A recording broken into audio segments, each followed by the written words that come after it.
The entire fashion industry for a long time has been trying to fit a woman into a male requirement.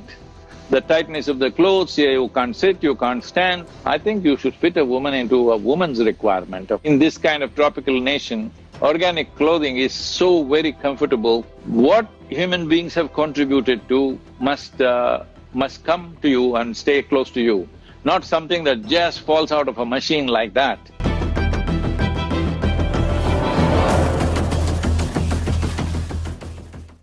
I just want to ask you, what are your thoughts on the fashion and the beauty industry, and how do you think that fashion and beauty together can contribute to a much more sustainable and a positive dialogue that's going to create wellness in society?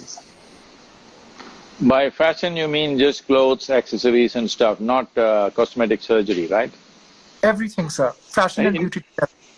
Including cosmetic surgeries. Cosmetic surgery, in many ways, when you look at clothing, I think that sometimes the fashion industry, what we do is we are constantly trying people to adapt to newer clothing that they're not comfortable with. I might not say it's a cosmetic change, but it definitely is a change. So I wanted to ask you, how is it that we can realign people to who they really are, still create a business and create more wellness and less anxiety in the world? I was talking to a very senior lawyer in United States. She's a vice president in the company, and this company is the second largest law firm in United States. It's a very senior position. But she's only in her late 40s, a brilliant lawyer. But I was staying with them and I just saw how she has to get ready in the morning, walk up and down, take calls on high heels and tight clothes and struggling. I said, isn't it so hard to be a woman?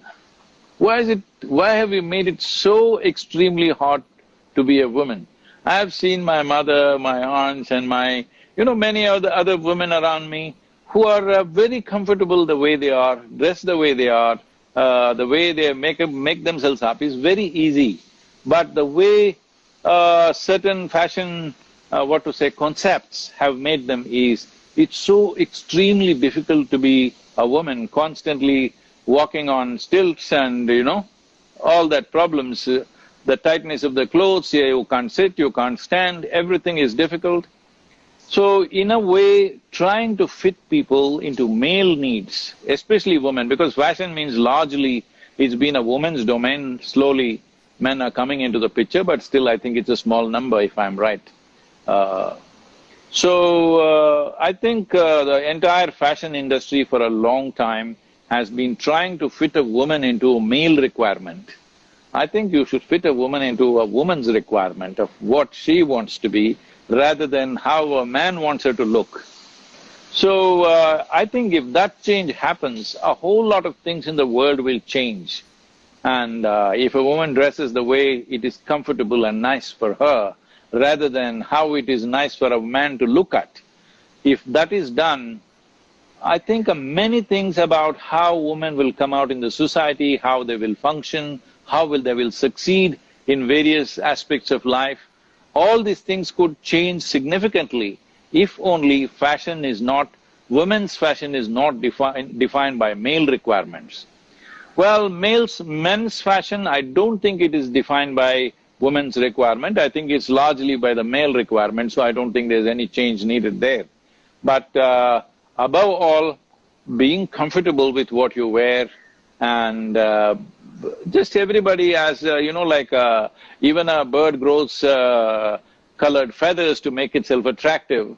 So it is the nature of lives on this planet to wanting to look better than what it is, little enhancement of who they are. It's perfectly fine, it's not something for me to comment upon. But going overboard in terms of killing all your comfort, your well-being, everything just to look in a particular way, I think this has to go. I think you've done a lot in this direction to bring back, organic clothing, where naturally the comfort in this kind of tropical nation, organic clothing is so very comfortable. Most people don't know what that is, and hope right now this, people are protesting against the Chinese polyester.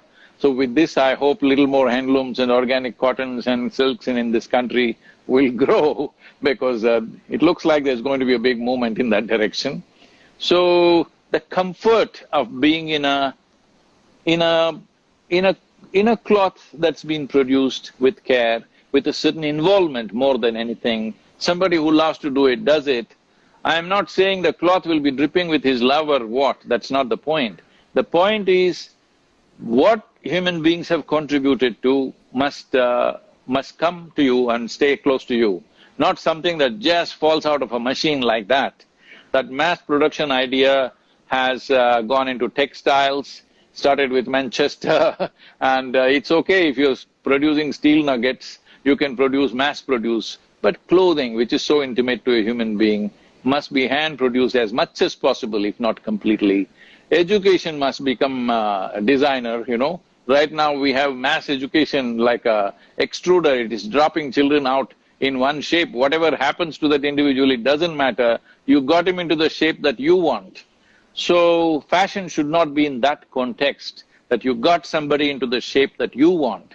No, it must be the way it'll enhance that person, at the same time enhance not just in appearance, in comfort, in well-being, in every sense it should enhance that person. Thank you.